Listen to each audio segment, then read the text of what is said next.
మీ పేరండి? యశోదరావు. ఏం చేస్తుంటారు? పొలం పని చేస్తాను. పొలం పని చేస్తుంటారు. ఎలా ఉందండి మరి చంద్రబాబు గారు అధికారంలోకి వచ్చి ఒక సంవత్సర కాలం పూర్తయిపోయింది కదా! ఎలా ఉందనుకుంటున్నారు మీరు? ఏ 50 సంవత్సరాలకి ఇస్తా అన్నాడు, ఫ్రీ బస్ అన్నాడు. ఇంతవరకు ఏమి జరగల. ఆ! మందు రేట్లు కూడా బాగా పెంచేశాడు. ఆ!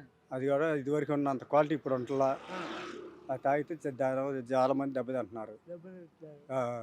రూ. 99కే నాణ్యమైన మద్యం అన్నారు కదా! దాని సంగతి ఏమైంది? అది ఆపేశారు. హ్మ్. బ్యాన్ చేసేసారు అది. రూ. 100 తీసుకున్నారు. హ్మ్. అది మొత్తం క్లోజ్ చేసేసి ఇప్పుడు పోతే ఒకసారి ఒక గంట లేట్ అయినా హ్మ్. రూ. 60, రూ. 50 ఎక్స్ట్రా తీసుకుంటున్నారు. ఉచిత బస్సు అమల్లోకి తీసుకొనొచ్చారు కదా నిన్న. ఇంకా రాలా.